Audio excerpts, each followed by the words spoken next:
কেনেকৈ আনিব খুজিছোঁ আৰু তেওঁলোক অহাৰ পিছত স্বাস্থ্য বিভাগে কি ধৰণে এই লোকসকলক অসমত কোভিড-19ৰ পৰিৱেশৰ লগত সংগতি ৰাখি কেনেকৈ আমি তেওঁলোকক চিকিৎসা টেষ্টিং আদি আগুৱাই লৈ যাব খুজিছোঁ সেই বিষয়ে সবিশেষ জনাবৰ বাবে আজি মই এই সাংবাদিক মেলখন আহ্বান কৰিছিলোঁ আৰু মই ভাবোঁ যে আপোনালোকৰ জৰিয়তে অসমবাসী ৰাইজ আৰু অসমৰ বাহিৰত অধিক উৎকণ্ঠাৰে সৈতে অসমলৈ উভতি আহিব খুজি অপেক্ষা কৰি থকা সকলোৱে এই কথাখিনি শুনি আমাৰ কৰণীয় কৰ্তব্যসমূহ আমি নিৰ্ধাৰণ কৰি ল'ব পাৰিম। পোনপ্ৰথমে মই আপোনালোকক জনাব খুজিছোঁ যে কৰোনা বা কোভিড-19ৰ পৰিৱেশ এতিয়াও সংকটপূৰ্ণ বা আমাৰ বাবে বিপদমুক্ত হোৱা নাই, বৰঞ্চ যোৱাকালি নিশা ভাৰতৰ যোৱা সময়ছোৱাৰ ভিতৰত সৰ্বাধিক কোভিড-19ৰ গোচৰ যোৱাকালি ৰেজিষ্টাৰ কৰা হয় আৰু সেই পৰিপ্ৰেক্ষিতত কোভিড-19ৰ যি আমাৰ কাৰণে স্বাস্থ্যজনিত যি প্ৰত্যাহ্বান সেই প্ৰত্যাহ্বান আমাৰ সন্মুখত নিৰন্তৰভাৱে আছে আৰু অনাগত দিনতো ই নিৰন্তৰভাৱে থাকিব যেতিয়ালৈকে আমি ভ্যাকচিন বা মেডিচিন এটা আমাৰ হাতত আহি নপৰে আৰু that is the scientific solution of COVID-19 তাৰ আগত আমি যিখিনি কৰি আছো সেইখিনি পৰিস্থিতিৰ লগত জোৰা মাৰি মানুহক আমি যিমান পাৰো বিপদমুক্ত কৰাৰ এটা প্ৰয়াস আৰু প্ৰচেষ্টা বিশ্বজুৰি আজি কোভিড-19 3,04,20,886 জন ব্যক্তিক আক্ৰান্ত কৰিছে 34 লাখ হ'ব না 34,02,886 অৰ্থাৎ প্ৰায় 35 লাখৰ আমি ওচৰা-ওচৰি পাইছোগৈ ইয়াৰ বিপৰীতে 10 লাখ লোক ইতিমধ্যে সুস্থ হৈছে আৰু পাৰ্চেন্টেজ অফ ৰিকভাৰী 31.8%, 2,39,653 গৰাকী ব্যক্তি মৃত্যুমুখত পৰিছে আৰু global mortality is 7.04 against that আমাৰ দেশখন এতিয়াও আমি বহুখিনি নিজকে বিপদমুক্ত কৰি ৰাখিও বৰ্তমান আমাৰ দেশখনে 37,336 সংখ্যাত ভৰি দিছে অৰ্থাৎ 37,336 people have tested positive আৰু ইয়াৰ ভিতৰত আমাৰ দেশখনৰ কাৰণে খুব এটা সন্তোষজনক তথ্য হ'ল যে 10,000 লোকে ইতিমধ্যে সুস্থ হৈ ঘৰলৈ উভতি যাব পাৰিছে so recovery rate is also 26%. 1,223 গৰাকী লোকৰ মৃত্যু হৈছে আৰু ডেথ ৰেট ইজ 3.2%. এতিয়া যদি আমি অসমলৈ আহোঁ কৰোনাক লৈ গৌৰৱ কৰাৰ কথা আহিবই নোৱাৰে শংকা আমাৰ চলি আছে আৰু অনাগত দিনত আমি কি ধৰণে আগুৱাও আমি কোনেও অনুমান কৰিব নোৱাৰো কিন্তু আজিৰ মুহূৰ্তত অসমৰ 42টা কেছৰ 32টা পজিটিভ কেছ আমাৰ সুস্থ হৈ ঘৰলৈ উভতিছে so our recovery rate is 76.19%. So when the global recovery rate is 31%, বিশ্বত সুস্থ হোৱা সংখ্যা যেতিয়া 31%, ৰাষ্ট্ৰত সুস্থ হোৱাৰ সংখ্যা যেতিয়া 26%, অসমত সুস্থ হোৱা ৰোগীৰ সংখ্যা 76.19ত ভৰি দিছে আমাৰ গোটেই এই প্ৰক্ৰিয়াটোত এজন লোকৰ মৃত্যু হোৱাৰ পৰিপ্ৰেক্ষিতত মৰ্টেলিটি ৰেট ইজ 2.3%. এইখিনি হ'ল আমাৰ এটা সামগ্ৰিক তথ্য আগতে কোৱাৰ দৰে যে আমাৰ বিভিন্ন সময়ত টেষ্টিঙৰ কামো চলি আছে আমি টেষ্টিঙো এতিয়া 10,000ৰ সংখ্যা পাৰ কৰিলোগৈ অৰ্থাৎ আজিৰ দিনটোত 10,987 গৰাকী ব্যক্তিক আমি টেষ্ট কৰিবলৈ সক্ষম হলো 10,987 ছয়টা টেষ্টিং লেবৰেটৰীয়ে কাম কৰিছে গুৱাহাটীৰ প্ৰাইভেট হস্পিটালসমূহক আমি এনকাৰেজ কৰিছো যে আপোনালোকে টেষ্টিং লেবৰেটৰী খোলক ডিফু মেডিকেল কলেজতো আমি টেষ্টিং লেবৰেটৰী খোলাৰ বাবে চেষ্টা অব্যাহত ৰাখিছো আৰু টেষ্টিঙৰ ক্ষেত্ৰত উৰিষ্যা চৰকাৰে কৰাৰ দৰে পাব্লিক প্ৰাইভেট পাৰ্টনাৰশ্বিপতো টেষ্ট কৰাবৰ বাবে আমি ব্যৱস্থা হাতত লৈছো বা নিবিদা আদি আমি প্ৰকাশ কৰিছো আৰু যদি সেইটো হয় প্ৰাইভেট লেবৰেটৰীৰ লগত আমি পিপিপি কৰিও টেষ্টৰ সংখ্যা বঢ়াব খুজিছো কাৰণ অসমৰ বাহিৰৰ পৰা লোকসকল ঘূৰি অহাৰ লগে লগে testing requirement will increase manifold এই বিষয়টো আমি দৃষ্টিগোচৰ ৰাখিছো আমাৰ অতি মই আনন্দ সহকাৰে জনাব খুজিছো যে অসম কেয়াৰৰ অধীনত 2,000 টকাকৈ অসমৰ বাহিৰত থকা লোকক আমি যি সহায় কৰাৰ আঁচনি লৈছিলো এই আঁচনিয়ে 2,55,000 ব্যক্তিক স্পৰ্শ কৰিবলৈ এই মুহূৰ্তলৈ সক্ষম হৈছে 2,55,500 গৰাকী ব্যক্তিৰ একাউণ্টত 2,000 টকাকৈ জমা হৈছে এণ্ড বাই ফাৰ পাৰহেপছ আমাৰ দৰে ৰাজ্যই লোৱা এইটোৱে মেছিভ আউটৰিচ প্ৰগ্ৰেম বুলি ইকনমিক আউটৰিচ প্ৰগ্ৰেম বুলি আমি ক'ব লাগিব আৰু এই প্ৰগ্ৰেমটো আমি আৰু ষ্ট্ৰেংথেন কৰাৰ বাবে আমি চিন্তা কৰি আছো কেন্সাৰ ৰোগীৰ ক্ষেত্ৰত বা কিডনি ট্ৰান্সপ্লান্ট ৰোগীৰ ক্ষেত্ৰত আমাৰ সংখ্যা 852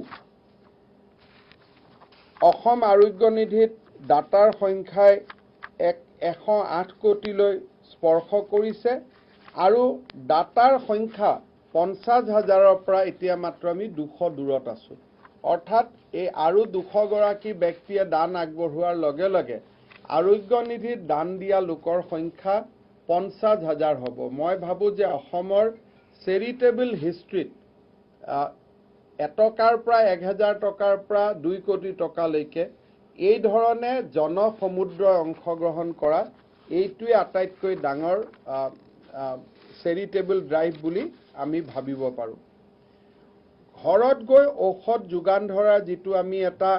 আঁচনি খুব কম দিনৰ ভিতৰত আৰম্ভ কৰিছিলো সেই আঁচনিৰ জৰিয়তেও 3,142 গৰাকী ব্যক্তিৰ ঘৰত গৈ NHMৰ বিশেষকৈ আমাৰ আশা বাইদেউ ANM সকল MPW সকল SW সকল ফাৰ্মাচিষ্ট সকল সকলোৱে মিলি 3,142 গৰাকী ব্যক্তিৰ ঘৰত ঔষধ লৈ যাবলৈ সক্ষম হৈছে এতিয়া মই আহিব খুজিছো আমাৰ ৰাইজে এটা সততে সুধি থকা প্ৰশ্ন এটা হ'ল যে আমি অসমলৈ কেতিয়া ঘূৰি আহিব পাৰিম এতিয়া যদি আমি পৰিৱেশটো চিন্তা কৰোঁ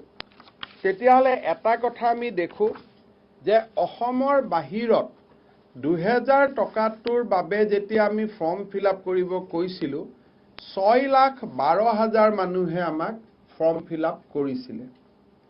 বহুত ব্যক্তি আছে যোনে পঢ়ি আছে 2,000 টকাটোৰ প্ৰয়োজনীয়তা নাই চাকৰি কৰি আছে 2,000 টকাৰ প্ৰয়োজনীয়তা নাই তেনেকুৱা ব্যক্তিৰ সংখ্যা আৰু 2 লাখ হ'ব বুলি আমি সহজে ক'ব পাৰো আৰু এই 8 লাখ ব্যক্তিৰ লগত পৰিয়াল আছে আমি নাম্বাৰ অফ ফেমিলি খুদিছিল কোনোবাই 2জন দিলে কোনোবাই 3জন কলে নাম্বাৰ অফ ফেমিলি মেম্বাৰ্স সেই ধৰণে আমি চাব গলে ৰাজ্যখনৰ বাহিৰত আজিৰ দিনত অতি কমেও 20 লাখ লোক হেড কাউন্ট হিচাপত আছে ফেমিলি হিচাপত 8 লাখ ষ্টুডেন্ট হিচাপত 8 লাখ বহুতৰ ফেমিলি নাই কিন্তু যদি যাৰ 3টা 4টাকৈ সন্তান আছে পুত্ৰ আছে কন্যা আছে পত্নী আছে এই গোটেই বিলাক মিলি আজি আমাৰ হাতত অসমলৈ উভতি আহিব লোকৰ সংখ্যা 20 লাখতকৈ কম নহব সেইকাৰণে কোনো এখন ৰাজ্য চৰকাৰৰ কাৰণে এইটো সম্ভৱ নহয় যে প্ৰতিজন ব্যক্তিক আমি অসমলৈ উভতাই আনিম আৰু বাহিৰা ৰাজ্যত উদ্যোগবিলাক খোলাৰ পিছত প্ৰতিজন ব্যক্তি হয়তো উভতি অহাৰো প্ৰয়োজনীয়তা নাথাকে কাৰোবাৰ উদ্যোগটো বন্ধ হৈ আছিল এতিয়া খুলি গ'ল 4 তাৰিখৰ পৰা লকডাউনৰ যি নতুন নিয়ম আহিলে যিবিলাক গ্ৰীণ ডিস্ট্ৰিক্ট আছে গ্ৰীণ ডিস্ট্ৰিক্টৰ পৰা আমাৰ ব্যক্তিসকল ইয়াত উভতি অহাৰ সম্ভাৱনা বহুত পৰিমাণে কম হ'ব কাৰণ তাতে বেপাৰ বাণিজ্য খুলিব তাতে অফিচ কাছাৰী খুলিব অসমলৈ আহিলে অহা যোৱা কষ্টৰ উপৰিও 14 দিনৰ কোৱাৰেণ্টাইনকে ধৰি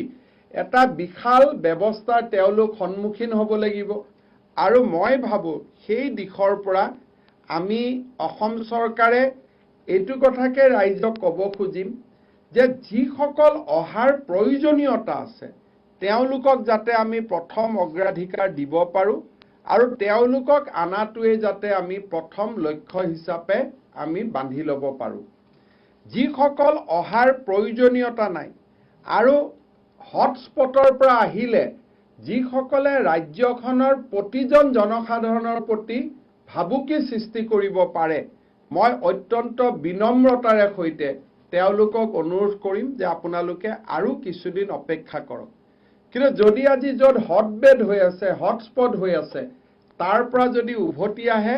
আমাৰ ৰাজ্যখনৰ বৰ্তমানৰ পৰিৱেশটো বিনষ্ট হোৱাৰ সম্ভাৱনা থাকে আৰু মই ঘৰলৈ ঘূৰি আহি মোৰ দেউতা মাৰ গাত কোভিড গটাই দিয়াৰ মই ভাবো আমাৰ নৈতিক অধিকাৰো নাথাকে যে মই এটা বেমাৰ লৈ আহিলো প্ৰথমটো মোৰ ঘৰত আহি দেউতা মাকে দিম মোৰ বুঢ়া ককা দেউতাক দিম গতিকে মই ভাবো যে জাজমেন্ট আমি ব্যক্তিৰ ওপৰত এৰিছো তেওঁলোকে জাজমেন্ট ল'ব কিন্তু এই জাজমেন্ট লওঁতে মই অত্যন্ত বিনম্ৰতাৰে সৈতে অনুৰোধ কৰিম যে আপুনি য'ত আছে তাত যদি কুশলে আছে আৰু তাত যদি আপুনি উপাৰ্জনৰ সুবিধা 4 তাৰিখৰ পিছত ওলাই তেতিয়ালে আপুনি ঘূৰি অহাৰো কথা নাথাকে লাহে লাহে শেষৰ ফালে আপুনি ঘূৰি আহিব পাৰে কিন্তু আমি অসম চৰকাৰে কোনো ৰেষ্ট্ৰিকশন নকৰো কাৰণ আমি বিচাৰো যে মাতৃভূমিলৈ উভতি অহাৰ সকলোৰে অধিকাৰ আছে আমি কাকো হাক দিব নোৱাৰো কিন্তু বিনম্ৰতাৰে সৈতে আমি অনুৰোধ কৰিব পাৰো যে আপুনি যদি হটস্পটত আছে আপুনি যদি উপাৰ্জন কৰিব পৰা কাৰখানাটো খুলি গ'ল বা আপুনি যদি কাম কৰা দোকানখন আৰম্ভ হৈ গ'ল আপুনি যদি কাম কৰা অফিসটো পুনৰ কাৰ্যক্ষম হ'ল তেতিয়াহলে আপোনালোক 30 দিন 35 দিন পিছত আহিব পাৰে নেকি এই কথাখিনি মই বিবেচনাৰ কাৰণে আমাৰ ৰাইজলৈকে এৰি থৈ গৈছো কিন্তু আমি অসমৰ চৰকাৰ হিচাপে মাতৃভূমিলৈ উভতিব খোজা কোনো ব্যক্তিক বাধা দিয়াৰ অধিকাৰ আমাৰ নাই আৰু বাধা দিয়াৰ প্ৰশ্নও নুঠে সেই কথাও মই স্পষ্ট কৰি দিব খুজিছো এতিয়া অহা কালিৰ পৰা আমি উত্তৰ পূৰ্বৰ সকলো ৰাজ্যৰ দুৱাৰ অসমলৈ আমি মুকলি কৰি দিম মানে অহা কালি ৰাতিপুৱাৰ পৰা জুনে যেনেকে উত্তৰ পূৰ্বৰ ৰাজ্যসমূহৰ পৰা আহিব খুজে তেওঁলোক আহিব পাৰে কোনো পাছ নালাগে কোনো একো নালাগে উত্তৰ পূৰ্বৰ প্ৰতিখন ৰাজ্যৰ চৰকাৰসমূহক আমি জনাই দিছো যে we have opened our border with all northeastern states so they can just come in ইয়াত আৰু কোনো পাছ নালাগে কতো লিখা লিখি কৰিব নালাগে একো কৰিব নালাগে আপোনালোক অসমলৈ আহক অহাৰ লগে লগে জিলাৰ সীমান্তত আমি আপোনালোকৰ স্বাস্থ্য পৰীক্ষা কৰিম আৰু আমি যাক যেনেকে প্ৰয়োজন হোম কোৱাৰেণ্টাইন ফেচিলিটি কোৱাৰেণ্টাইন বা আন ধৰণৰ হস্পিটাললৈকে লৈ যোৱাৰ যিটো ব্যৱস্থা সেইটো আমি হাতত লম গতিকে প্ৰথম আমি the first announcement is that we have opened our boundary for all inbound patients inbound person to Assam from the northeastern region states ইয়াত সিকিম অন্তৰ্ভুক্ত নহয় কাৰণ সিকিম বেংগলৰ মাজেদি আহিব so minus Sikkim anybody who wants to come back সেই ৰাজ্যৰ নাগৰিক নহয় অসমৰ ৰাজ্যৰ নাগৰিক যিসকল আহিব খোজে তেওঁলোকে অহা কালিৰ পৰা অসমলৈ উভতি আহিব পাৰে নিজৰ গাড়ী লৈ আহক অন্য উপায়েৰে আহক তেওঁলোক আহক কিছুদিন পিছত সেই ৰাজ্যৰ ৰাজধানীলৈকে আমি অসম ৰাজ্যিক পৰিবহনৰ বাছ আমি পঠিয়াম কিন্তু কেতিয়া আমি পঠাম সেইটো এতিয়া আমি ক'ব নোৱাৰো কাৰণ এইকেদিন আমি অসমৰ ভিতৰত ডিব্ৰুগড়ত বন্ধ হৈ থকা গোৱালপাৰাত বন্ধ হৈ থকা আমাৰ নাগৰিকসকলক আমি ডিস্ট্ৰিক্ট ওয়াইজ যেটো আমি স্কিম লৈছিলো যে ইখন জিলাৰ পৰা সিখন জিলাত আহিব পাৰে সেই কামটোত আমি লাগি আছো গতিকে সেই কামখিনি শেষ হৈ যোৱাৰ পিছত 3, 4, 5 দিন পিছত আমি ডিমাপুৰ ইটানগৰ আগৰতলা এই অঞ্চলসমূহলৈকে আমি বাছ পঠিয়াম কিন্তু কোনোবাই বাছ পঠিওৱাৰ আগতে নিজে নিজে যদি গুছি আহিব খোজে তেওঁলোকৰ যান বাহন ব্যক্তিগত যান বাহন লৈ গুছি আহিব খোজে তেওঁলোক আহিব পাৰে কালিৰ পৰা অসমৰ সীমান্ত আমি উত্তৰ পূৰ্বৰ বসবাস কৰা অসমবাসী ৰাইজৰ বাবে আমি মুকলি কৰি দিছো So the first announcement is that Assam government has opened its boundary to all our northeastern regional states except Sikkim so that people of Assam who are temporarily at present in those states they can come without any obstruction subject to health checkup at the district boundary so এই পইণ্টটো আপোনালোকৰ clear আছে কিন্তু ASTC আমি পঠাম কেইটামান দিন সময় লাগিব আৰু তেওঁলোকে আমাক পাৰমিশনৰ কাৰণে মই ইটানগৰত আছো মই পাছিঘাটত আছো মই কেতিয়া আহিব পাৰিম কি কৰিম একো খুদিব নালাগে you can just walk in from today tomorrow morning so this is the first announcement of course ৰাতি 7টা বজাৰ পিছত নাহিব কাৰণ 7টাত অসমত আমি কাৰফিউটো 6টাতে ইম্পোজ কৰিম বুলি ভাবিছো আমি 6 to 6 কৰিম বুলি ভাবিছো instead of 7 to 7 সেই কাৰণে এনেকে আহিব যাতে 6 বজাৰ আগত অসমত আপোনালোক সোমাব পাৰে is it clear second ভাৰতৰ বিভিন্ন ৰাজ্যত উত্তৰ পূৰ্বক বাদ দি ভাৰতৰ বিভিন্ন ৰাজ্যত যিসকল ব্যক্তি বাস কৰি আছে আৰু অসমলৈ উভতি আহিব খোজে তেওঁলোকে এই নম্বৰটোত WhatsApp কৰিব লাগে সৰি মিস কল দিব লাগে WhatsApp নহয় মিস কল আৰু এবাৰ কৈ দিছো WhatsApp নহয় মিস কল জাস্ট মাত্ৰ এটা মিস কল কৰিব নম্বৰটো হ'ল 7415996 আপোনালোকে এবাৰ কৈ দিয়ক তেতিয়া মই বুজি পাম সবে ঠিক কৰি লিখিছে বুলি 742815996 yes so এই নম্বৰটো আজিৰ পৰা আপোনালোকে মিস কল দিয়ক এই মিস কল দিয়াৰ লগে লগে 48 ঘণ্টাৰ ভিতৰত খুব ভালকৈ শুনিব আৰু এজন মানুহে 200 বাৰ 100 বাৰ মিস কল দিব নালাগে মাত্ৰ এবাৰ মিস কল দিয়ক আৰু 48 ঘণ্টা সময় ধৈৰ্যৰে আপোনালোকে অপেক্ষা কৰক আপোনালোকলৈকে এটা লিংক যাব এই লিংকটোত আপোনালোক কোন ৰাজ্যৰ পৰা আহিব কলৈকে যাব কলৈকে আপোনালোক ৰেলত আহিব খুজিব বাছত আহিব খুজিব নিজৰ গাড়ী লৈ আহিব খুজিব এইখিনিৰ কাৰণে আপোনালোকে কোনো ধৰণৰ তথ্য যি আমি বিচাৰিম সেই তথ্যখিনি লিপিবদ্ধ কৰি আপোনালোকে আমালৈকে লিংকটো পঠিয়াই দিয়ক এই লিংকটো স্বাস্থ্য বিভাগে নহয় অসম পুলিচে এই গুটে কাৰ্য ব্যৱস্থা পৰিচালনা কৰিব অসম পুলিচৰ নোডেল অফিচাৰ হিচাপে এডিশনাল ডিজি জিপি সিং আৰু হৰমিত সিং এই দুই গৰাকী ব্যক্তিয়ে নোডেল অফিচাৰ আৰু অল্টাৰনেট নোডেল অফিচাৰ হিচাপে এই দুই গৰাকী ব্যক্তিয়ে কাম কৰিব আৰু অসম পুলিচৰ পৰা আপোনালোকলৈকে কমিউনিকেশ্যন যাব যে আপোনালোক কেতিয়া আহিব বা ট্ৰেইন ঠিক হৈছে বাছ ঠিক হৈছে যি ধৰণৰ ব্যৱস্থা ৰাজ্য চৰকাৰে কৰে সেই খবৰ আমি তেওঁলোকক জনাম তেওঁলোক আহিব পাৰিব এতিয়া এছাম ব্যক্তি আছে যিছাম ব্যক্তিয়ে 2,00,000 টকাৰ আৰ্থিক সাহায্যৰ বাবে আগতেই 9615471547ত মিছ কল দি থৈছে তেওঁলোকে ইচ্ছা কৰিলে দ্বিতীয়বাৰ মিছ কল নিদিলেও হ'ব দিয়াত আপত্তি নাই কিন্তু নিদিলেও হ'ব So 9615471547 যেটো আমি হেলথ ডিপাৰ্টমেন্টৰ পৰা আগতে আমি কৰিছিলো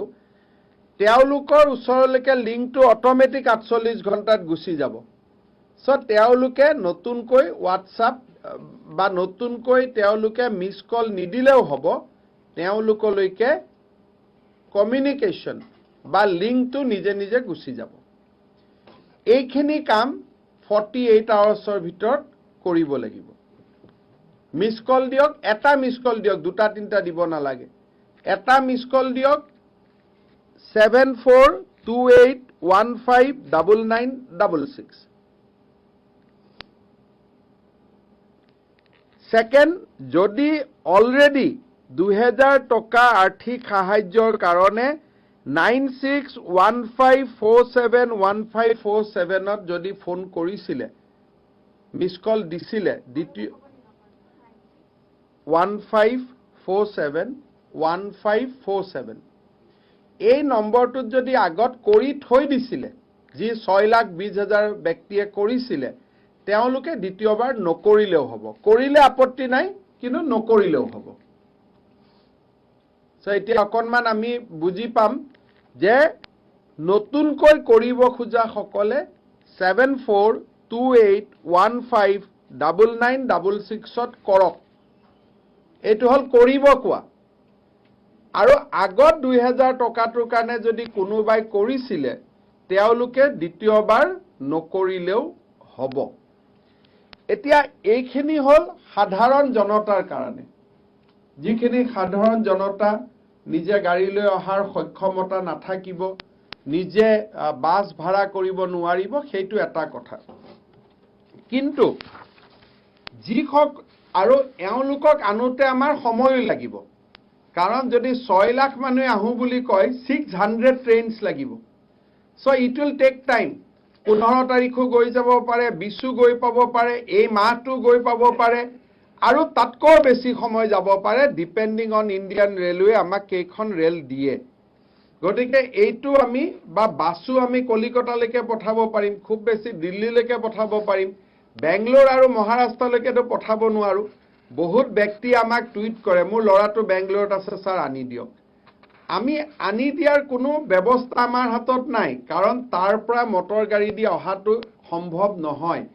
প্লেনৰ সাৰ্ভিস ভাৰত চৰকাৰে একেবাৰে এলাও কৰা নাই কাৰণ কোনো পাইলটে প্যাসেঞ্জাৰ লৈ প্লেন চলাব নোখোজে তেওঁলোকে কয় যে আমাৰ কোভিড হৈ যাব গতিকে আমাকো বহুতে কৈ থাকে যেটো অহাৰ উপায় নাই কিন্তু যেতিয়া ৰেল গাড়ী আমাক স্পেশালি দিব সাপোজ আজি আমাৰ কৰ্ণাটকত 1 লাখ মানুহ আছে আমাক বাংগালুৰুলৈকে ৰেল এখন দিব বুলি আমি এটা অনুমান পাইছো 1000 মানুহহে আমি আনিব পাৰিম আফটাৰ সোশ্যাল ডিসটেন্স 100 বাৰ কৰ্ণাটকলৈকে যোৱাৰ পিছতে আহিব পাৰিব গতিকে প্ৰ্যাকটিক্যাল অসুবিধাটো আমাৰ সন্মুখত থাকিব গতিকে এই যেটো ইভাকুৱেশ্যন প্ল্যান টিভি তেলেঙ্গানাৰ পৰা ৰাঞ্চি যাতে এনেকুৱা লাগিলে যেন গুটেইখনে আহি গল নহয় মাত্ৰ 1000 মানুহে আহিছে গতিকে it is a very tough job কঠিন সময় কঠিন কাম ইট উইল টেক টাইম কিন্তু কিছুমানে কালি আহিব খোজে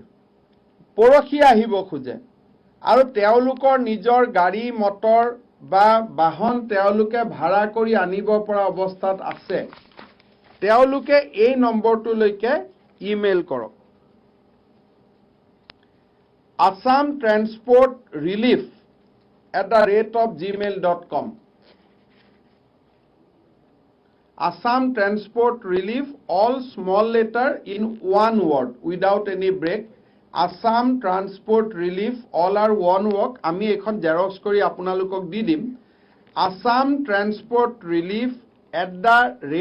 @gmail.com. এই নম্বৰটো এবাৰ চিফ সেক্ৰেটাৰী ডাঙৰীয়াই তেওঁৰ টুইটতো এই মেইলটোৰ কথা উল্লেখ কৰিছিল. ইয়াত যিসকলে নিজে নিজে গাড়ী লৈ আহিব খোজে তেওঁলোকে মেইল পঠাব পাৰে. আমি কালিৰ পৰাই তেওঁলোকক পাছ দিয়া আৰম্ভ কৰিম. আজি ইনফেক্ট যোৱাকালি ৰাতি বিহাৰৰ পৰা দল এটা আহি পালে. কালাপাহাৰত তেওঁলোকক কোৱাৰেণ্টাইন কৰা হৈছে. অলপ পিছতে 18 জনীয়া দল এটা আৰু আহি আছে. অহাকালি ৰাতিপুৱা গুজৰাটৰ পৰা আৰু এটা দলে যাত্ৰা আৰম্ভ কৰিব. গতিকে যিসকলে নিজৰ গাড়ী ভাড়া কৰি বাছ বা টেক্সি বা ট্ৰান্সপৰ্ট কৰি আহিব খোজে তেওঁলোকে Assam Transport Relief @gmail.com তেওঁলোকে অনতিপলমে ইয়াতে মেইল কৰক. আমি তেওঁলোকক মেইলতে পাছ পঠাই দিম আৰু অহাকালি ৰাতিপুৱাৰ পৰা তেওঁলোক আহিব পাৰিব. সো ইন নাটসেল এই কি পইণ্ট ফৰ প্ৰেছ কনফাৰেন্স বুলি মই এখন আমি বনাইছো. মই সেইখন গাই দিম. আপোনালোকৰ যদি কিবা কনফিউজন থাকে ক'ব, নহলে সকলোৰে মোবাইলত আমি পঠাই দিম. 6.28 lakhs have registered on 9615471547 for Assam Cares financial assistance. They need not register themselves again for the passes. Register মানে miss call দিব নালাগে. এটো এনেকে লিখি দিব যে did not give miss call. Register বুলি ক'লে দিগদাৰ হ'ব. They will be sent a link in 48 hours which they can fill up in their details for the travel. এটো হল এটা পইণ্ট. দ্বিতীয়টো হল those who have not sought financial assistance but want to come to Assam may please give a missed call on 7428159966. For those who wants to travel with their own vehicle, they should apply on Assam Transport Relief @gmail.com. 18টা. So ito সবকে WhatsApp কৰি দিও বা এটা copy সবক দিও. ৰেজিষ্টাৰটো কাটি miss call বুলি কৰি লিখি দিও. এতিয়া সেকেন্ড পইণ্টটো হল মই এটা বিনম্ৰতাৰে সৈতে আহ্বান জনালো যে যিসকলে আহিব নোখোজে তেওঁলোক যদি তাতে কাম আছে থাকিছে বা ৰেলত বা বাছত ৰেজিষ্ট্ৰেচন পোৱাত আৰু অসুবিধা হ'ব এই ব্যক্তিসকলৰ বাবে আমি অহা 15 তাৰিখে প্ৰতি মাহৰ 15 তাৰিখে আমি একোটাকৈ আৰ্থিক অনুদান আমি প্ৰেৰণ কৰিম.